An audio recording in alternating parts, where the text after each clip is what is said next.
Já escolheu a música? Qual é a música? Teus olhos revelam que eu nada posso esconder, que não sou nada sem ti, ó fiel Senhor. Tudo sabes de mim, quando vês o meu coração, e tudo podes ver que dentro de mim leva minha vida a uma só verdade. E quando me olhas, nada posso ocultar.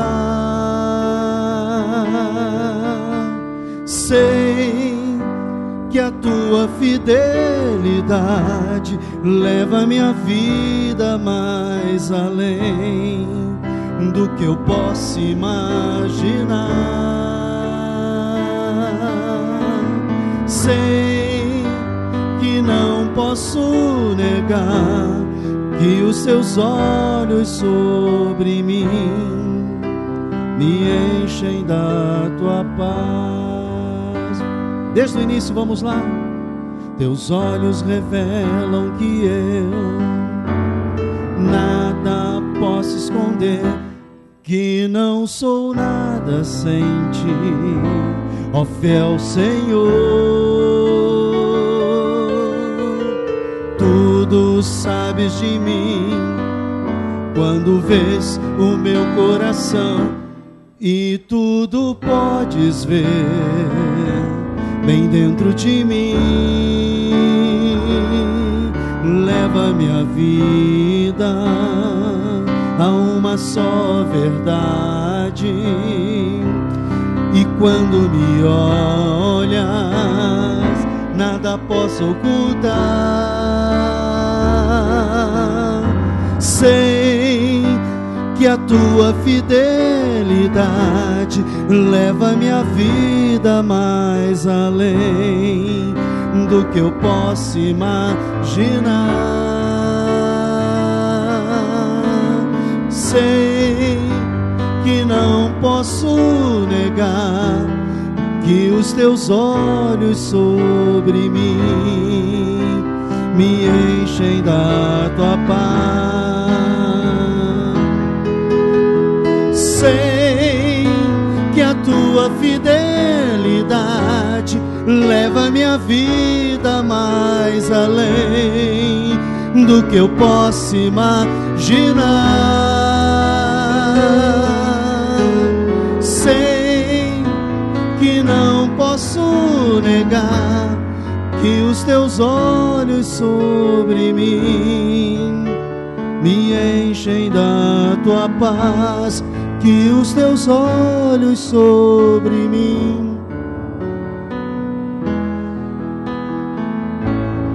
que os teus olhos sobre mim me enchem da tua paz.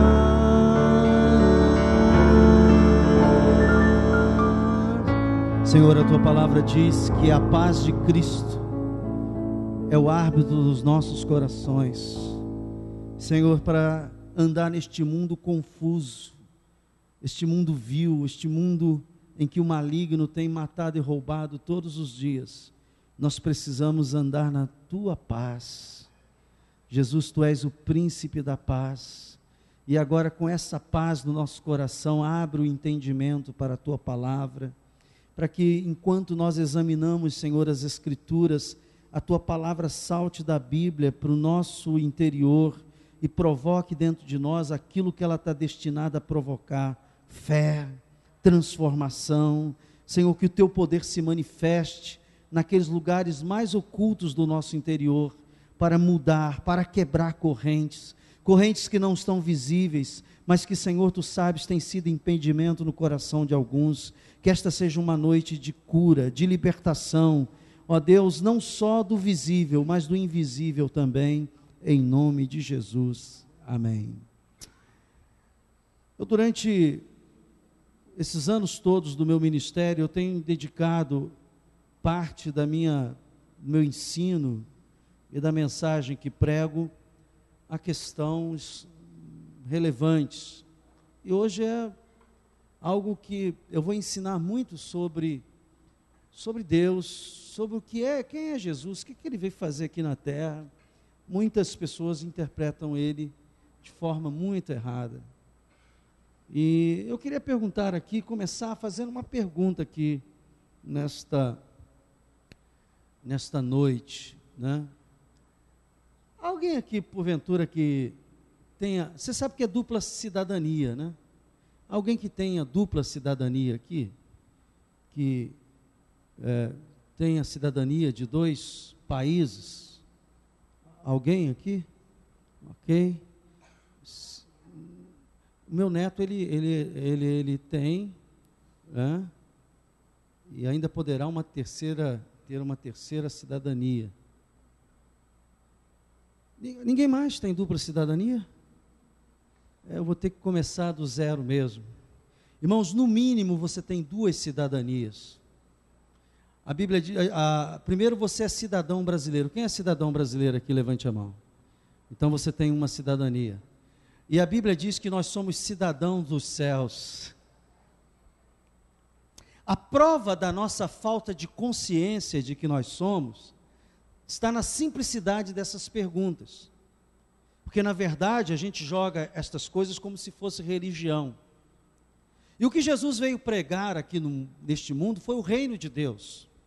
Ele veio trazer uma mentalidade de um reino, que é o reino de Deus, que é o reino eterno, e disse que nós seríamos cidadãos deste reino.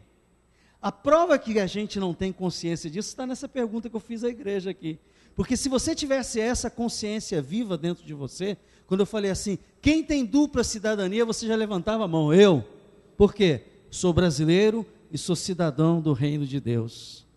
A falta dessa consciência é a prova de que você encara a sua vida com Deus como uma vida religiosa, e não uma vida de mudança, de transformação, de um cidadão do reino de Deus. Deu para entender o que eu falei? Isso, aqui, irmãos, este é o nosso problema. Nós nomeamos estar na igreja, nomeamos a palavra de Deus, nomeamos o culto como um ato religioso. E ele não é um ato religioso, ele é um ato de vida. Ele é um ato de uma naturalidade da nossa vida. Foi isso que causou espanto quando Jesus começou a pregar o Evangelho. Ele começou a falar de uma naturalidade da vida de Deus dentro das pessoas. Por isso que quando nós vamos ler alguns diálogos aqui, você precisa entender. Olha só, eu vou mostrar um diálogo para você, para mostrar como é que Jesus tinha entendimento e mostrava o que era viver no reino de Deus. Vem comigo aqui no Evangelho de João, capítulo 18. Evangelho de João, capítulo 18.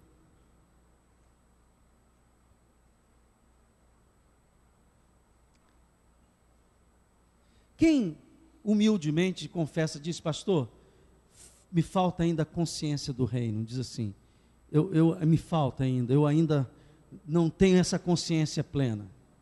Isto é importante você saber, porque as nossas reações é que mostram isso. Não é a sua intelectualidade religiosa que mostra isso, é as suas reações diante das situações, da adversidade, que mostra que se isso já entrou no seu coração, na sua mente, no seu estilo de vida. O reino de Deus é um estilo de vida, diga isso. O reino de Deus é um estilo de vida. O reino de Deus é um estilo de vida. Não é uma religião. Amém? É um estilo de vida. João capítulo 18, versículo 33, nasce um diálogo entre Jesus e Pilatos. E Jesus é indagado a respeito de quem ele era. E ele começa assim, João capítulo 18, versículo 33 em diante. Tornou Pilatos a entrar no pretório, chamou Jesus e perguntou-lhe, és tu o rei dos judeus? Respondeu Jesus, vem de ti mesmo esta pergunta, ou tu disseram outros a meu respeito? Replicou Pilatos, Porventura sou judeu? A tua própria gente e os principais sacerdotes é que te entregaram a mim. Que fizeste? Respondeu Jesus: o meu reino não é deste mundo. Se o meu reino fosse deste mundo, os meus ministros se empenhariam por mim, para que não fosse eu entregue aos judeus. Mas agora o meu reino, o quê? Não é daqui. Então Jesus estava respondendo com maior tranquilidade, dizendo assim: olha, você perguntou se sou rei? Ele ficou surpreso porque Pilatos perguntou aquilo. Porque você sabe que a acusação contra Jesus era uma acusação política. Jesus foi para a cruz do Calvário porque ele estava sendo acusado de um crime político. Que crime? Ele estava se dizendo rei. E o único rei que podia ser rei naquela época era César. Qualquer um que se autonomeasse rei estaria usurpando aquele título de César. Então, o crime que Jesus cometeu para ele seria se nomear rei. E Jesus logo trata de explicar: olha, eu não estou aqui para tomar o lugar do César, eu não estou aqui para assumir o lugar de César, o meu reino não é deste mundo. Ele não negou, ele disse: eu sou rei, assumiu a sua postura de rei, mas disse: meu reino não tem nada a ver com o reino de César, não tem nada a ver com o pensamento grego, romano, não tem nada a ver com a política deste mundo, o meu reino não é deste mundo.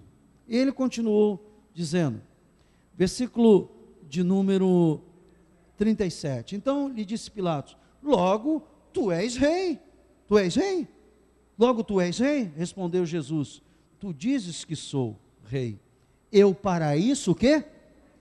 E para isso vim ao mundo, a fim de dar testemunho da verdade. Todo aquele que é da verdade, o que faz? Ouve a minha voz. E Pilatos era tão perdido que ele perguntou assim: o que é a verdade? Ele nem sabia o que era verdade, mas Jesus já tinha dado essa resposta: eu sou o caminho, a verdade e a vida. Irmãos, nesse diálogo aqui você começa a perceber que Jesus tinha plena consciência de quem ele era. Ele era rei, não rei daqui da terra, não rei de um governo humano, rei de um reino celestial. Vem ainda aqui em João capítulo 19, versículo 10, e nós vamos ver a progressão deste papo. João 19 e 10. Então Pilatos o advertiu: não me respondes? Não sabes que tenho autoridade para te soltar e autoridade para o quê? Crucificar? O diálogo continuou entre ele e Pilatos.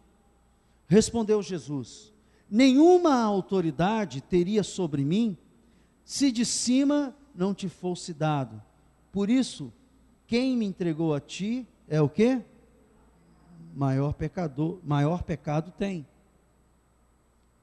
A partir deste momento, Pilatos procurava soltá-lo, mas os judeus clamavam: se soltas a este, não és o quê?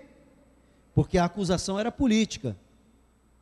Todo aquele que se faz rei é o quê? Contra César.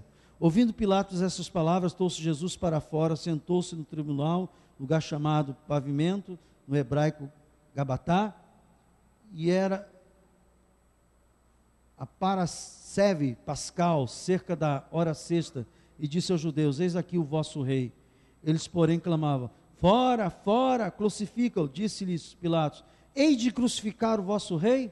Responderam os principais sacerdotes: não temos rei senão César. Então Pilatos entregou para ser crucificado. Ouça, nós fomos chamados por Deus para fazer parte de um reino eterno. E eu vou começar a dizer aqui: a salvação é o título, ouça, de cidadania que você tem. Quando você recebe a Jesus como Senhor e Salvador da sua vida, e você diz: eu sou salvo e vou para o céu, nesse dia que você recebe isso por fé, no seu coração, você recebeu o título de cidadão do céu. E eu sei que uma criança recebe o título de cidadão de céu. Por exemplo, o seu filho nasce e você, dentro dos primeiros 30 dias de nascimento dele, você tem que o quê? Registrá-lo. A minha pergunta é, aquele bebê que tem a certidão de nascimento após ter nascido e nasceu, tem que registrar? Ele sabe que é brasileiro, sim ou não? Ele tem consciência dos direitos que ele tem, sim ou não? Ele tem direito dos deveres que ele terá, sim ou não? Mas ele é cidadão, sim ou não? A mesma coisa é a salvação. Quando Jesus entra na sua vida, você aceita por fé. Você ainda não é o que será. Você ainda não faz o que fará. Porque há um processo de transformação que Deus vai operar na sua vida. Essa cidadania, ela vai se desenvolver. Por isso que eu li esta manhã aqui, que nós devemos desenvolver a nossa salvação. Então, quando falo de salvação, eu estou falando de cidadania do céu. O que é cidadania?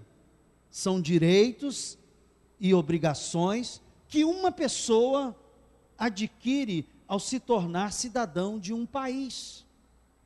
Jesus disse, existe um reino, o meu reino não é deste mundo. O que Jesus veio? Ele veio salvar o que se havia perdido. Você sabe que por criação, Deus é o rei de toda a terra. Quem criou a terra, diga glória a Deus, foi o Senhor, amém? Você tem certeza que foi Deus que fez a terra? Então, se Deus criou a terra, Ele é dono por criação. E Ele criou a terra, e a Bíblia diz que Ele criou a terra e deu a um dos seus filhos. Quem era o primeiro filho na terra que Deus criou? Adão. Disse assim, olha, eu criei a terra. Se você ler Gênesis capítulo 1, você vai vendo ali a criação, e quando Ele cria o homem, Ele diz assim, olha, toma a terra, é o meu presente para você, é onde você vai dominar, é onde você vai reinar.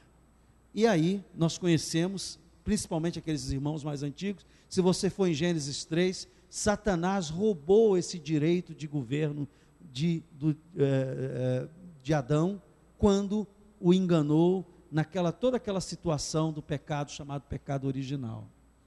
Então, o homem perdeu aquilo que Deus deu para ele. O que Jesus veio fazer? A Bíblia chama Jesus do segundo Adão. Quantos já leram isso na Bíblia a respeito de Jesus? Então, o segundo Adão, que é Jesus, veio restaurar este reino que era para ter sido começado com Adão. Uma geração criada por Adão. A terra seria povoada por Adão e por Eva. Esse planeta seria povoado por cidadãos que nasceriam deles, mas que estariam ligados a Deus. Tanto é que disse, olha, usufrua, é tudo seu. Só tem aqui uma coisa que você não pode tocar. Tem duas coisas aqui, a árvore da vida. E Deus disse, essa você não pode tocar. E disse, olha, tem uma árvore aqui, do conhecimento do bem e do mal, você não pode tocar. O restante tudo é seu. Domine, os animais estão debaixo do teu domínio, as plantas estão debaixo do teu domínio, tudo é seu. Então, por herança paterna, os homens, a raça humana, a raça humana tem direito do domínio do planeta. Só que esse direito foi usurpado por Satanás. E Jesus começou a ser prometido na Bíblia. Quem estudar no seminário comigo vai estudar isso a fundo, vai entender o que eu estou falando. Ao longo dos séculos, foram profetizadas várias vezes a vinda do Messias. O Messias era o rei eterno, o rei que teria o reino eterno, o rei que teria um reino que jamais acabaria, e esse reino foi profetizado. E quando Jesus chega aqui na terra, que ele começa a sua missão, se você ler aqui comigo, você vai ver que a primeira coisa que ele fala, olha só aqui comigo. Vem comigo aqui, deixa eu ver, João 18, 36, vamos ver se é isso mesmo.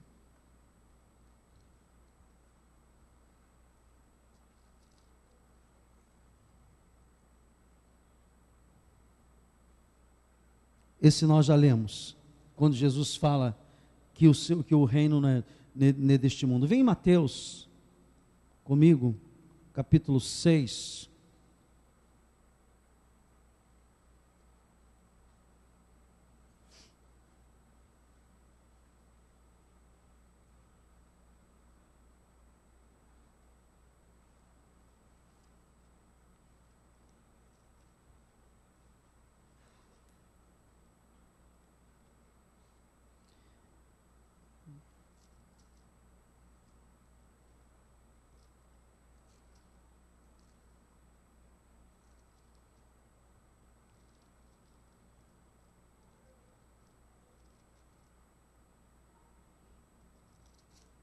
Eu quero ler um texto que eu não anotei aqui, mas eu quero ler para mostrar a você o que Jesus fala quando ele começa o ministério dele. Ele passa pela tentação do deserto, e aí Lucas, desculpa, eu estou falando Mateus, mas é Lucas capítulo 4, versículo 16, Jesus vai fazer a sua primeira pregação na sinagoga. E olha só o que ele fala, o que ele veio fazer. Lucas capítulo 4. Todos comigo? Indo para Nazaré, onde fora criado, entrou no sábado na sinagoga, segundo o seu costume, e levantou-se para ler. Então lhe deram o livro do profeta Isaías. Abrindo o livro, achou o lugar onde estava escrito. Então ele foi no Velho Testamento ler uma profecia sobre o rei, sobre o Messias, que era ele mesmo. E ele diz o seguinte: o Espírito do Senhor está sobre mim, pelo que me ungiu para evangelizar os pobres, enviou-me para proclamar libertação aos cativos e restauração da vista aos cegos, e para pôr em liberdade quem?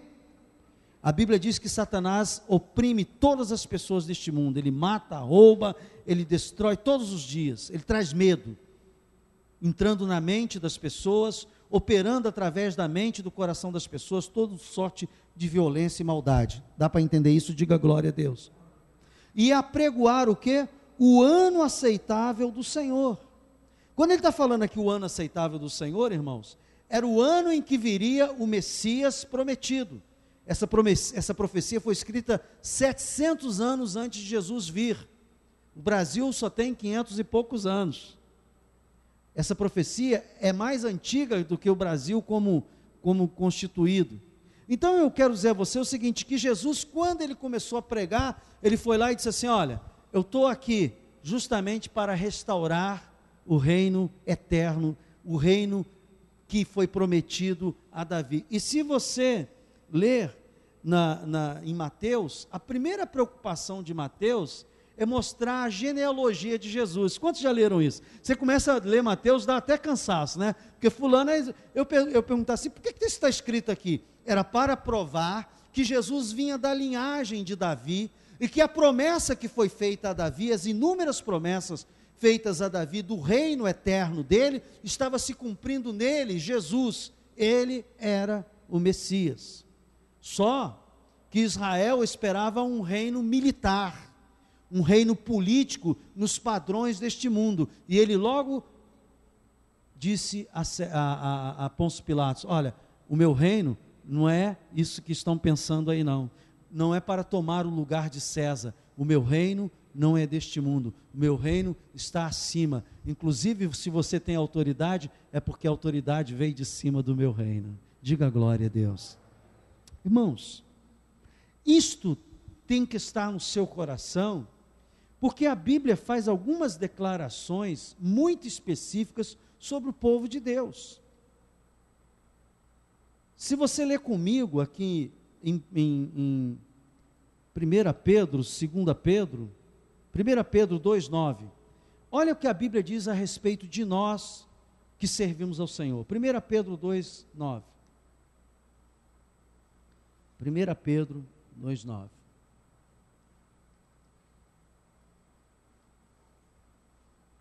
Todos comigo? Aleluia?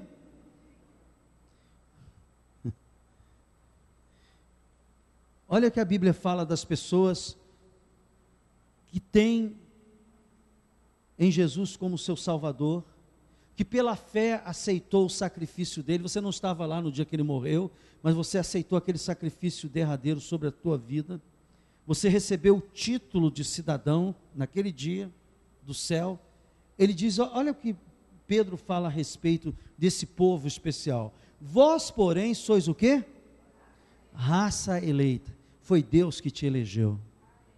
Essa fé que você tem no coração, foi Deus que trouxe ao seu coração. Diga glória a Deus. Porque a fé é um dom de Deus. Vós, porém, sois raça eleita. Que mais? Sacerdócio real. O quê?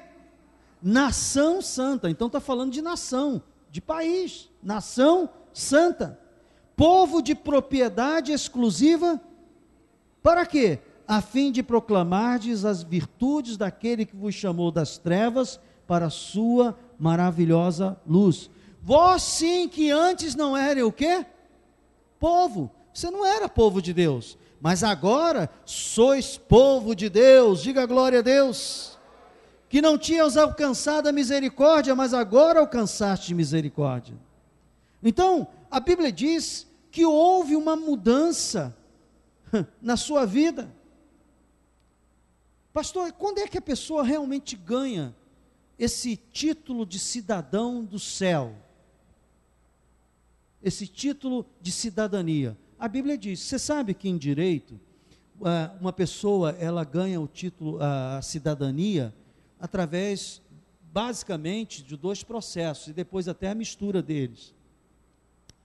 Você sabe que se uma pessoa que não for diplomata, que não tiver a serviço de outro país aqui no Brasil, se o filho dele nascer aqui, ele pode ser cidadão brasileiro.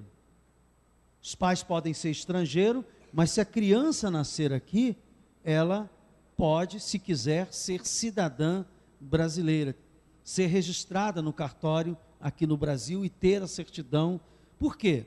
Porque em direito, duas coisas dão origem à cidadania. Uma é o local, o território que a pessoa nasce. Se a pessoa nasce naquele país, no caso o Brasil escolheu, o vínculo de cidadania é dado pelo nascimento no território. Estados Unidos também é assim. Se você for aos Estados Unidos e lá nascer um filho seu, você pode registrar, se quiser, ele lá, ele passa a ser cidadão americano. Agora, o outro meio também de se dar cidadania a uma pessoa é pelo sangue. Como é que é isso, pastor? A Europa quase toda adotou esse sistema. Por exemplo, o filho de espanhol, estando no território espanhol ou não, ele é cidadão espanhol, porque o que vincula ele ao país é o sangue, é a genealogia. Dá para entender isso? Diga glória a Deus. Então, por exemplo, é muito comum nós temos aqui no Brasil pessoas que são filhos de espanhóis, são filhos de italianos, são filhos de outros países, japoneses. Aí diz assim, olha, você não fala uma palavra em espanhol, mas você pode ser cidadão espanhol. Por quê? Porque o título é dado pela herança genealógica, pelo sangue. Dá para entender isso? Diga amém. Então, isso em termos de país no mundo. Há outros países que oferecem algumas opções. Às vezes a pessoa não nasceu no território e às vezes a pessoa não é originária de sangue, mas também por outros motivos pode ser dado a ela o título de cidadania.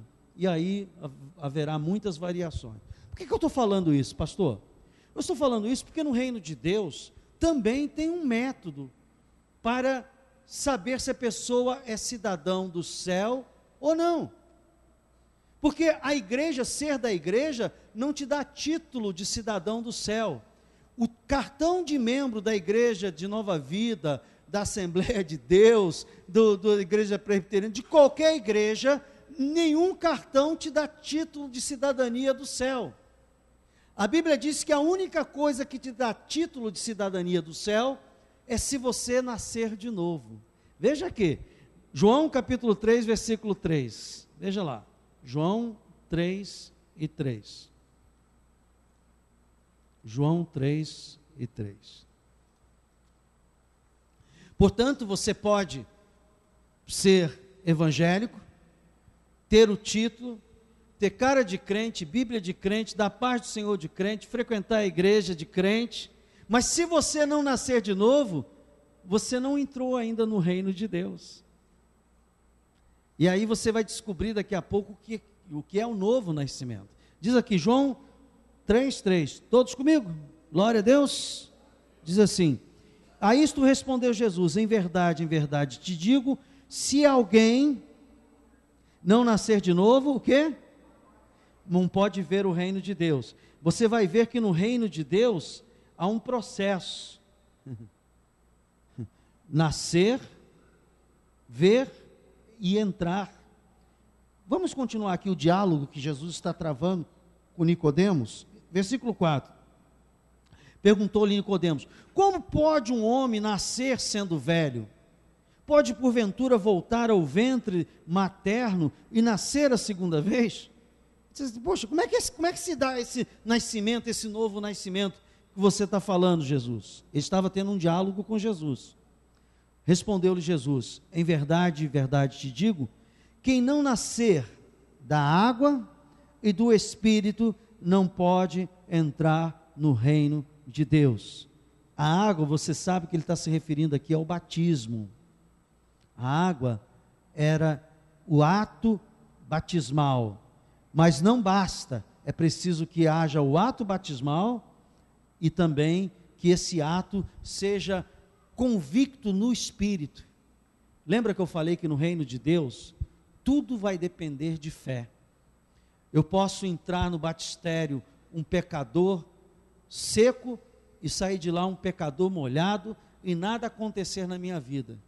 O que vai fazer o novo nascimento é esse ato que você assume a sua fé publicamente, diga glória a Deus, diga: eu não tenho vergonha de dizer que sou filho de Deus, crente em Jesus Cristo, eu não me envergonho do Evangelho, diga: eu não me envergonho do Evangelho. Por quê? Ele é o poder de Deus na minha vida. Aleluia! Então, você assume esse compromisso com o batismo. Mas, se isso não acontecer no seu interior, então será apenas um ato religioso. Mas se uma fome, um desejo tremendo de ser uma nova criatura, e você vislumbrar dizendo assim: a minha vida pode ser diferente com Jesus, a minha vida pode ser aquilo que nunca foi, eu me sinto perdoado dos meus pecados, o pecado não vai ter mais domínio sobre a minha vida, porque agora quem vai dominar a minha vida é Jesus através da palavra e do Espírito Santo. Pode ser que nem tudo isso esteja acontecendo, mas você sente essa fome e esse desejo, é porque alguma coisa espiritual aconteceu dentro de você. Eu me lembro hoje, eu não sabia, hoje eu sabia, hoje eu sei que foi o meu novo nascimento. Eu tinha ido várias vezes a algumas igrejas evangélicas, irmãos, a convite de pessoas, igrejas boas e tudo, mas nada acontecia, até o dia que eu botei os pés lá. Estamos nos reportando a 1975, 76, por aí. Alguns de vocês nem eram nascidos ainda. E eu entrei, e naquela noite havia um grupo de jovens cantando: agora vamos chamar a mocidade. Era a coisa mais bonita, assim, em termos de apresentação que tinha, porque os cultos eram tão... sabe, era com órgãos, eram cantados no inário, a coisa era meio complicada. A Nova Vida que despontou, começando a botar a projeção na parede e tal, era uma coisa, aquela igreja, aquilo ali é do mundo, tem projeção.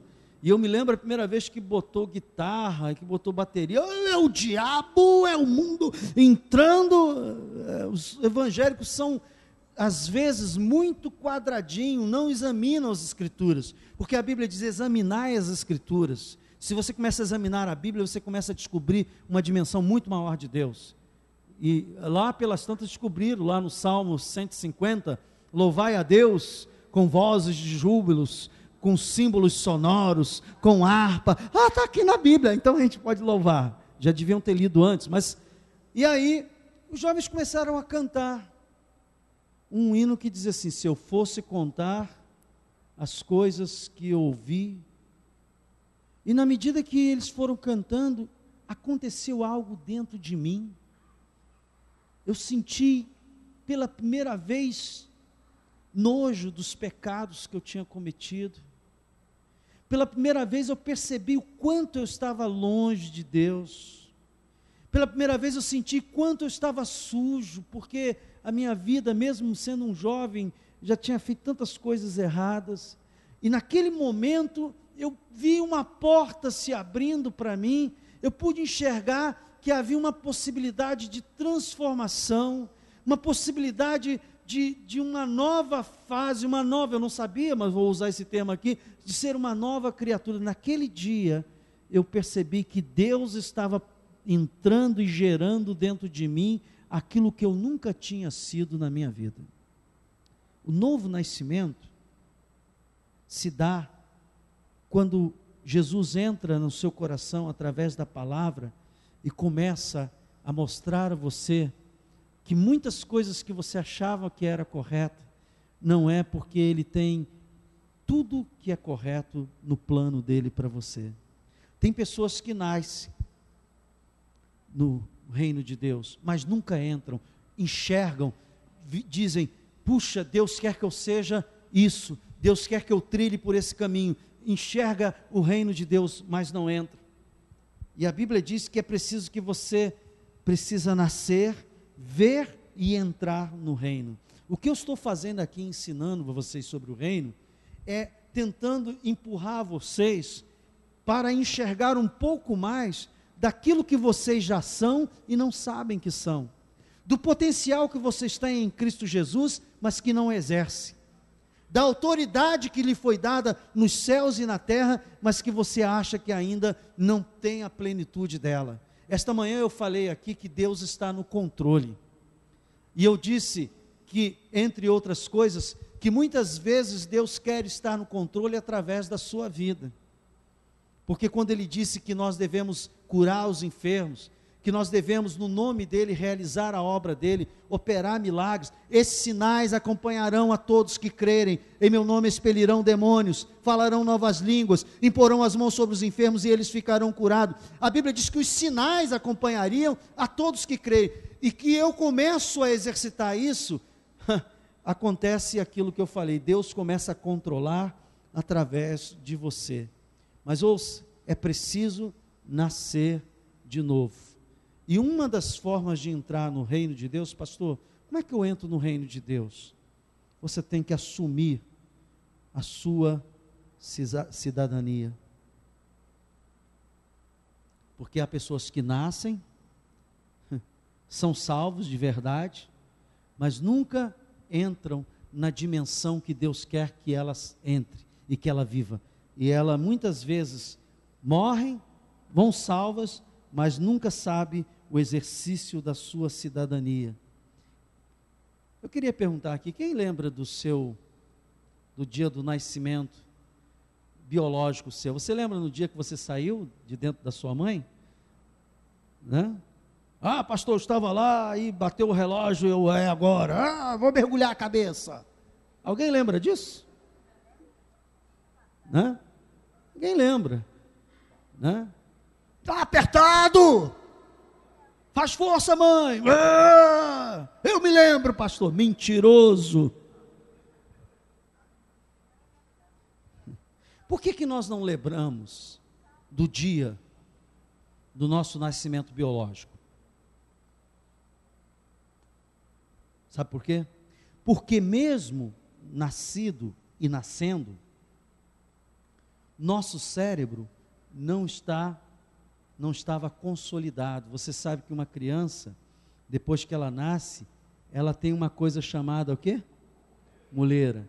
Ainda está aberto aqui, porque uma das últimas coisas a se consolidar é esse fechamento cerebral e até mesmo as atividades cerebrais. Então, ouça, eu estou usando isso para te dar um exemplo.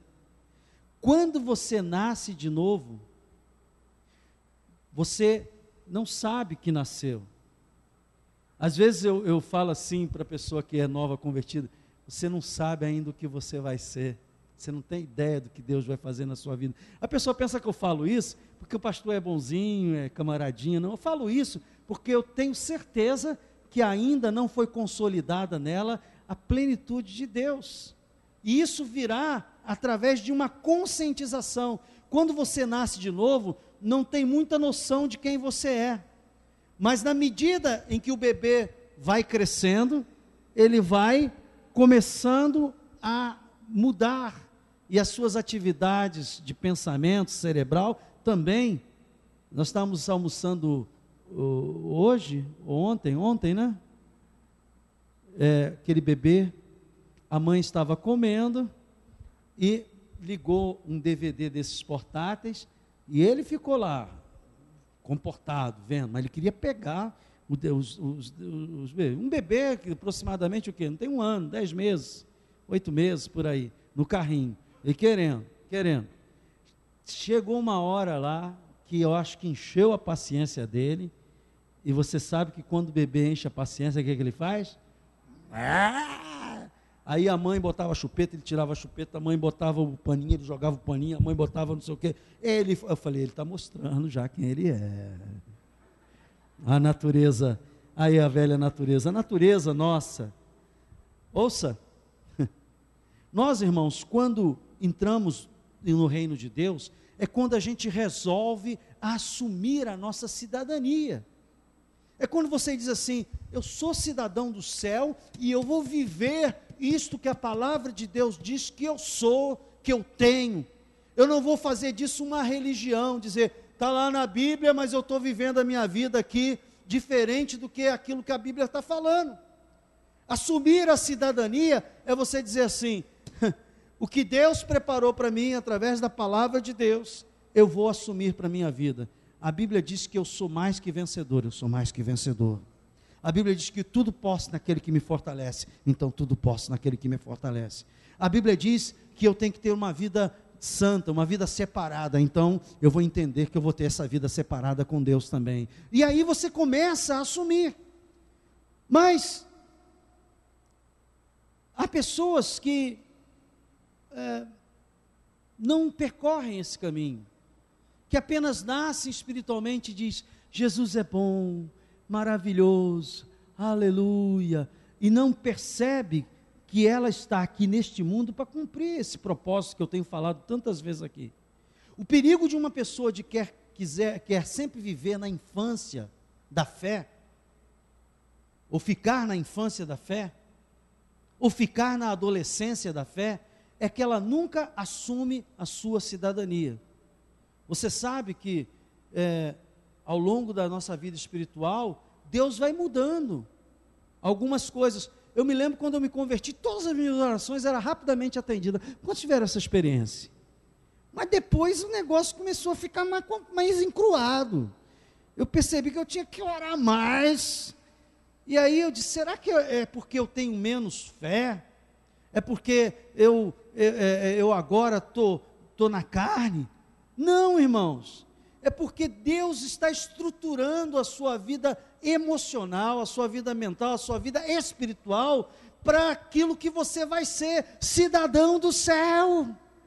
Então, não é que Deus não está ouvindo as suas orações, Ele sabe que você tem que exercitar a fé, diga, exercitar a fé. E o exercício da fé vem diante das adversidades. Eu não preciso usar fé quando eu tenho tudo na mão.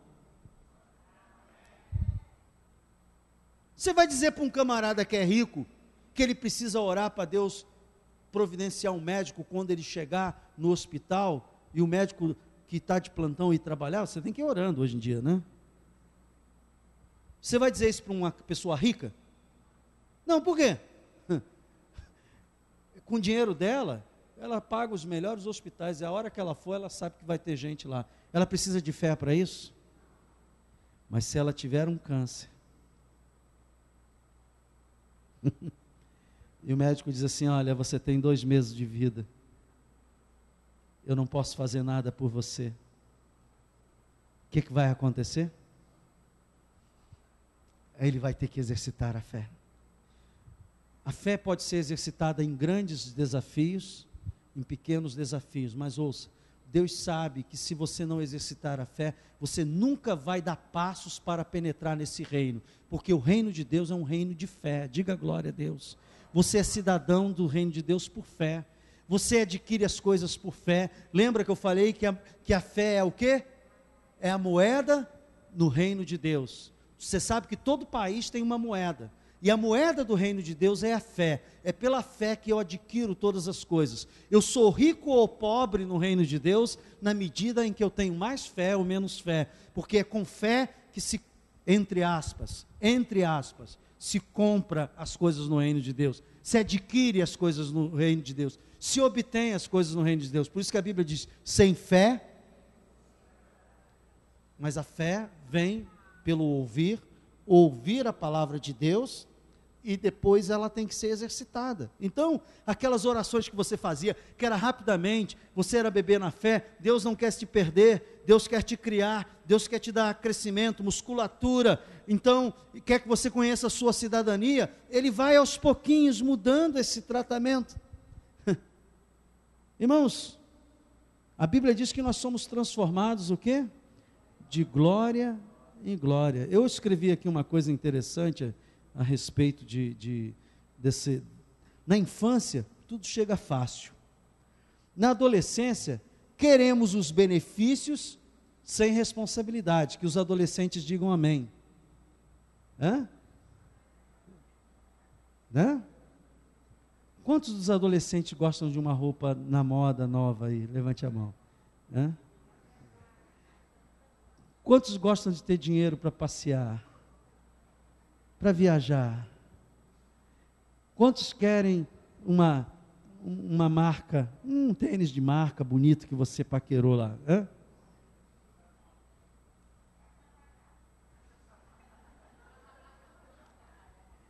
Por causa da adolescência, os seus pais sabem que vocês ainda não estão formados, e Deus sabe que vocês também não estão formados, e espiritualmente Ele sabe que algumas pessoas estão, não na infância da fé, mas da adolescência. Ele faz um esforço tremendo para poder te dar o melhor. E o adolescente é mais ou menos isso. Eu quero, é cheio de lorota, né? Mas ganhar tutu que é bom, necas de pitibiriba, você sabe disso. Mas na fé não é diferente. Tem pessoas que querem ficar assim, me dá, Deus me dá, Senhor me dá, e só fica nessa.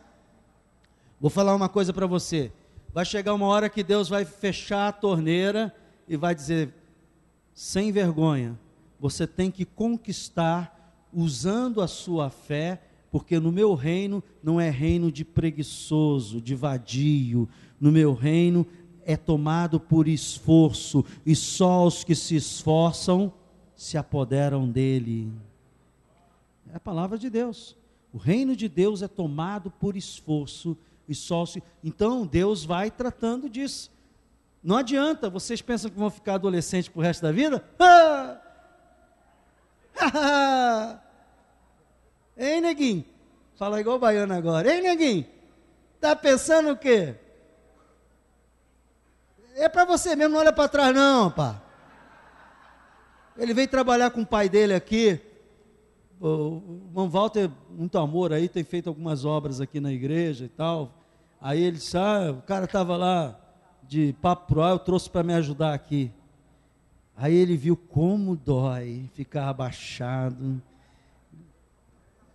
vedando aquele piso lá, ele devia estar pensando assim, esse pastor chama meu pai, e o meu pai é burro e vem, ele deve ter pensado uma porção de coisa lá, e eu ainda passava e zoava, tem que trabalhar, rapaz, quer namorar? Tu tem que trabalhar. Ele deve ter ouvido coisas de mim que não ouviu nem do pai, mas eu, aproveitar que está aqui sozinho.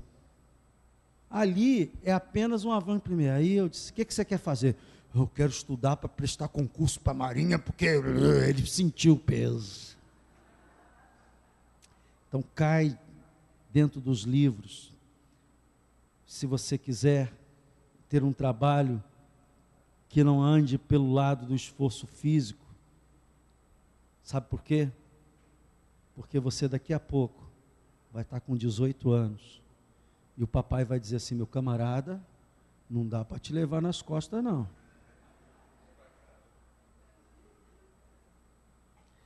Deus também age assim conosco, irmãos. Chega uma hora que ele diz assim: peraí, tem crente que quer ficar sendo crente na infância e na adolescência, e aí, certas coisas, puxa, Deus não me protegeu. Rapaz, Deus está no controle, diga, Deus está no controle. Não é que Ele não te protegeu, Ele está te despertando, está abrindo seus olhos, para que você entenda que essa proteção contínua que Ele tem te dado, ela precisa ser banhada com oração, ela precisa ser banhada com uma vida de entrega, de transformação no reino de Deus, diga glória a Deus, para que você assuma a sua cidadania no reino. Sabe, a cidadania, ela começa a tomar formato, na juventude. Você sabe que na juventude nós começamos a enxergar algumas realidades que antes nós não víamos. Eu sempre me lembro,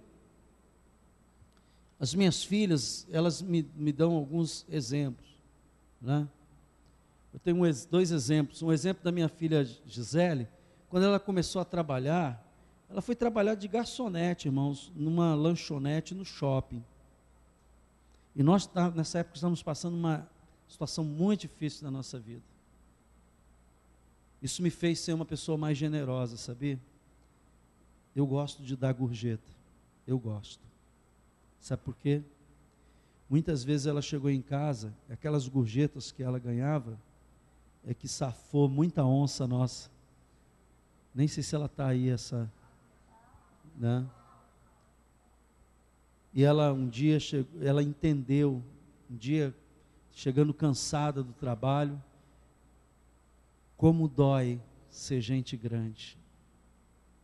Na juventude você começa a se despertar, como é difícil ganhar o pão, como é difícil ter um lugar. Parece que o seu pai não fez grandes conquistas, parece que a sua mãe não fez grandes conquistas. Aí você começa a observar que para chegar aonde eles chegaram, você ainda está distante para chegar, sabe? E a outro exemplo da minha filha, Isabela, quando ela começou na faculdade, e que ela tinha que tirar os documentos, cuidar da vida dela, abrir conta bancária e fazer o quê, ia numa repartição e não resolvia, em outra não resolvia. Aí ela reclamando: puxa, aqui a gente não resolve. A gente, bem-vindo ao mundo dos adultos. Crescer dói, mas ouça, se você não crescer, você nunca vai assumir a sua cidadania no reino de Deus.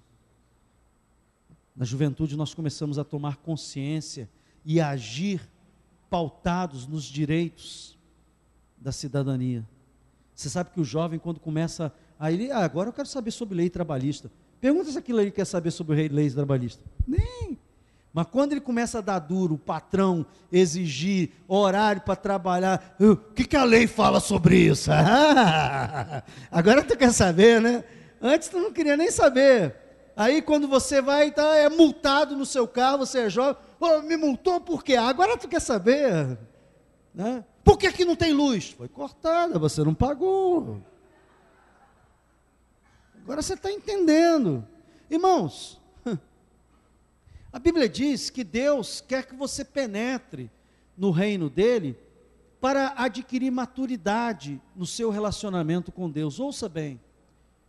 Jesus diz: farão as obras que eu faço e farão o quê? Maiores ainda. Jesus parou uma tempestade, sim ou não? Nós podemos parar uma tempestade, sim ou não? Sim.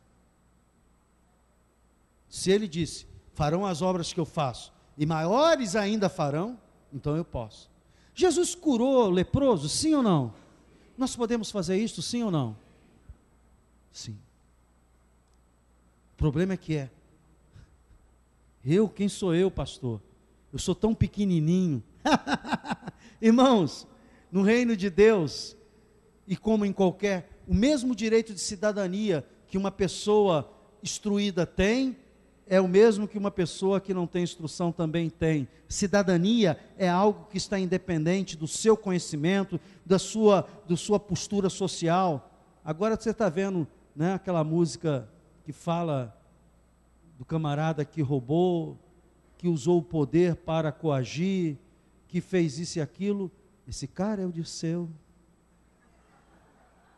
Já viu essa música, não? Sabe por quê? Ele tinha todos os cargos. Abaixo do presidente, politicamente falando, a pessoa que tem mais poder é o ministro da Casa Civil, para você entender isso. Depois do presidente da República, no governo, não estou falando no Senado, no governo, a pessoa que tem mais poder é o ministro da Casa Civil. Ele é que define politicamente cargos, tudo. Segundo escalão, tudo. Tem um poder que você não imagina. O ministro da Casa Civil. Ele era ministro da Casa Civil. E ele usou esse poder, a gente sabe já, para fazer determinadas coisas. Embora ele tivesse esse cargo, ele respondeu como cidadão diante da lei. Dá para entender o que eu estou te falando? Cidadania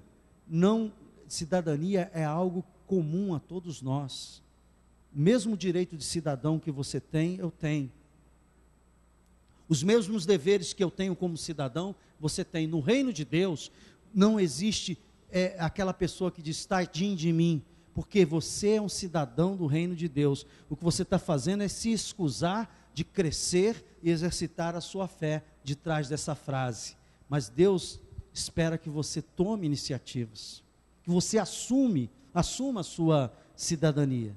Então, a Bíblia diz que nós somos transformados de glória em glória até atingir a estatura de varão perfeito. Quantos já leram isso na Bíblia? Estatura de varão perfeito é quando você chega num auditório, como eu cheguei aqui esta noite, e pergunta assim, quem tem dupla cidadania aqui? Aí todo mundo, eu.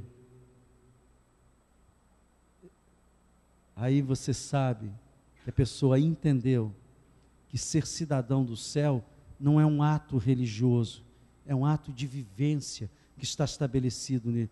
Sabe, quando alguém chegava para Jesus, doente, enfermo, e contava o seu problema, ele dizia assim, olha, procura o INSS. O que Jesus fazia? Curava, porque ele sabia quem ele era. Quando você sabe quem você é, você exerce. Não é que você vai ter domínio de todo, você não é o Todo-Poderoso. Mas ouça, essas iniciativas vai abrir um leque de acontecimentos na sua vida tremendo. Você foi chamado para fazer a diferença. E você faz a diferença quando você assume a sua cidadania no reino de Deus, exercita essa cidadania. Aquele cara é meio maluco. Ele é diferente. Ele fala umas coisas que não dá para entender. Se o mundo olha para você, não importa. Jesus também foi visto assim, mas ele exercia a sua autoridade como rei que ele era. Eu quero terminar dizendo que quem quer viver a plenitude do reino, como cidadão do céu, tem que nascer, tem que ver o reino e tem que entrar. Como é que se entra no reino de Deus, pastor? Como é que eu começo a viver o reino de Deus? É pela fé na palavra. Eu leio algo na Bíblia e eu digo, isso tem que acontecer na minha vida. Isso não está aqui por acaso. Isso não foi colocado aí por acaso. Isso é para mim. Ouça, nenhum dogma, nenhuma herança religiosa, nenhuma tradição religiosa, nenhuma pessoa pode introduzir você no reino de Deus. A única pessoa que pode te introduzir no reino de Deus é Jesus, dando a você o novo nascimento. E isso vem pela fé na palavra de Deus. Pela palavra eu sou justificado, pela palavra eu sou salvo, pela palavra eu sou filho de Deus, pela palavra de Deus eu sou herdeiro. Eu tinha tanta coisa ainda para falar aqui, mas não vai dar tempo. Ouça. Deus está esta noite nos falando que espera de nós muito mais do que nós temos feito, assumido como cidadão do céu. Eu queria pelo menos que essa noite você saísse daqui pensando nisso. O quê? Eu tenho dupla cidadania. Eu sou brasileiro, porque nasci em território brasileiro. Mas eu sou cidadão do céu, porque eu nasci da água e do Espírito. E tudo que é do céu é meu, porque eu sou herdeiro através de Cristo. A Bíblia diz que nós somos co-herdeiros com Ele. Por isso que Jesus, Filipe disse assim: Senhor, mostra-nos o Pai e nós acreditamos. Ele virou para Filipe e disse: Filipe, está comigo há tanto tempo e ainda não sabe? Quem vê a mim? Porque eu e o Pai. Na oração sacerdotal, Jesus disse que nós seríamos um com Ele. Eu vou para junto do Pai, para interceder diante do Pai. Ele é o nosso advogado diante do Pai. Quando nós estamos orando, Ele está lá dizendo: ó, são meus, tu me deste, eles são meus. Então, eu estou aqui para dizer que paguei o preço. Ele não valia nada, mas eu paguei o preço por ele. E a Bíblia diz que por isso que as nossas orações é no nome de Jesus. Nós fazemos petições ao nosso Senhor e Deus. Fazemos petições, as nossas orações são as nossas petições. E no final, quando a gente assina, a gente não faz a petição no nome da gente, é no nome de Jesus. Quando aquilo chega no céu, diz: bom, no nome de Jesus pode ser. Por quê? Todo o poder te foi dado no céu e na terra, e Ele tem autoridade sobre todas as coisas. Vamos ficar de pé. Aleluia. Você sabe que filho de rei é o quê? Filha de rei é princesa, filho de rei é príncipe. Lá na Bahia, o pessoal chama todo mundo de meu rei. Ô meu rei. Eu acho uma forma tão aconchegante, né? Ô meu rei. Lá em Natal, as mulheres chamam as mulheres de cheiro, ô cheiro, flor, ô flor. Será que você consegue olhar para o lado e ver um príncipe do seu lado, uma princesa?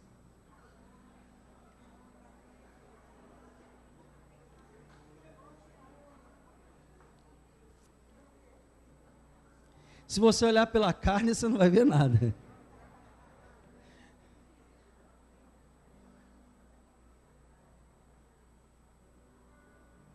Mas ouça, eu olho para alguns de vocês e eu vejo príncipes e princesas aqui maravilhosos, porque eu consigo enxergar em muitos de vocês aquilo que vocês ainda não são, mas que serão. Tem alguns adolescentes aqui na igreja que eu olho e digo: meu Deus, no tempo certo. Você sabe que a fruta, se ela for arrancada antes do tempo, ela não presta. Então tem o tempo. O tempo faz parte do plano de Deus. Não fique apavorado, não. Pastor, eu ainda não sou. Calma, fica tranquilo. Eu só estou ensinando a você, porque esses processos vão acontecer na sua vida. E no tempo certo, você não imagina que está por trás de cada pessoa que está aí, talvez ao seu lado, à sua frente. Você não imagina o potencial de Deus na vida dessa pessoa. Mas põe uma coisa no seu coração: assim como você, ele é um príncipe e ela é uma princesa, porque você foi chamado por Deus. Ele te transferiu do reino das trevas para o reino do Filho do seu amor. O reino de Deus, que é o reino de amor, você foi transferido. E talvez você esteja aqui essa noite dizendo assim: pastor, o senhor está falando grego para mim. Eu quero experimentar este novo nascimento. Se você quiser experimentar esse novo nascimento, eu vou fazer uma oração. E aí, orando, no fundo do coração, Deus vai ouvir a sua oração. Eu não quero que você seja evangélico da Nova Vida, irmãos. Eu quero que você seja filho e filha de Deus. Quando você abrir a sua boca, vai sair vida, autoridade, poder. Vai fazer a diferença neste mundo. Pai, nós estamos aqui nesta noite, na tua casa, ensinando e aprendendo sobre o reino de Deus.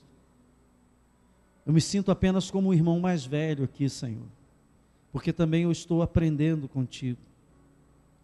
Eu quero te pedir agora, Senhor, se houver alguém aqui que não nasceu de novo, Senhor, que ela perceba que ela não tem essa chama, essa alegria de ser de Jesus, esse prazer, que não há uma identificação nela, Senhor, de gozo, de paz, que ela até tenta, mas Senhor, nesta noite eu quero pedir, Senhor, que haja novos nascimentos aqui, que nós não sejamos apenas uma igreja evangélica, religiosa, mas que nós sejamos, Senhor, parte do teu povo, dessa nação santa que está espalhada pela face da terra, com vários nomes, com várias características, mas Senhor, que nós possamos viver o reino de Deus como uma realidade, nos dá a consciência desse reino, que o reino não seja apenas uma palavra solta, Senhor, mas que nós possamos ir assumindo essa posição de herdeiros,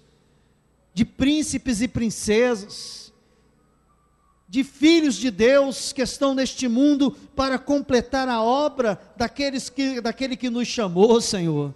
Pai, quebra agora todas as barreiras internas, começa conosco mesmo. Às vezes nós não acreditamos naquilo que somos, ó Deus, e agimos como se ainda fôssemos velhas criaturas, que já não somos mais, porque quem está em Cristo, nova criatura é.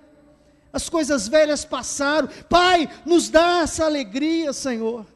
Eu peço sobre os adolescentes, traz novo nascimento, por Senhor, porque quando há novo nascimento, há alegria em louvar, quando há novo nascimento, há alegria em ler a tua palavra, quando há novo nascimento, há alegria nas coisas espirituais, porque dentro de nós há uma identificação com elas, da nova criatura. Pai, eu peço agora, rompa essas cadeias, faz fluir, Senhor, aqueles que ainda não estão enxergando, que eles enxerguem o reino, e aqueles que estão enxergando já, que entrem a Deus, que comecem a assumir a sua cidadania, e saber que é povo de Deus, povo escolhido, povo especial, para testemunhar, para viver uma vida de santificação, de separação, que somos diferentes do mundo, não porque não somos brasileiros, não porque não temos nascido, somos diferentes porque houve um novo nascimento dentro de nós, ó Deus, uma nova criatura. Pai, em nome de Jesus,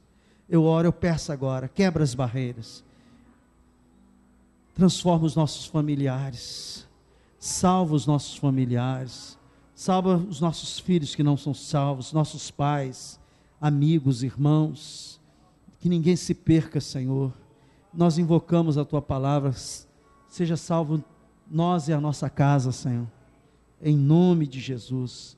Nos dá paz, não permita que essa palavra se perca esta noite, que os irmãos possam sair daqui, Senhor, pensando nesta palavra, pensando, Senhor, como estão vivendo no reino de Deus. Quebra as barreiras, ó Deus. É muito triste ouvir tantas verdades e não tê-las como uma regra de prática na vida, Senhor, porque a tua palavra frutifica quando ela é praticada. A tua palavra frutifica quando ela é assumida por fé, colocada em prática por fé. Rompe essas cadeias, tira o medo, lava com teu sangue aqueles pecados do passado, lava, em nome de Jesus. Eu oro, eu te agradeço, e que o povo de Deus diga amém e amém. Eu espero que eu tenha te encorajado, mas se eu fosse você, não faltava no próximo domingo, porque eu vou continuar falando sobre o que é viver no reino de Deus. Você tem que ouvir mais sobre isso. Eu vou fazer a mesma pergunta que fiz no início. É didático isso. Quantos aqui têm dupla cidadania? Amém. Vamos em paz, que Deus abençoe a todos, amém.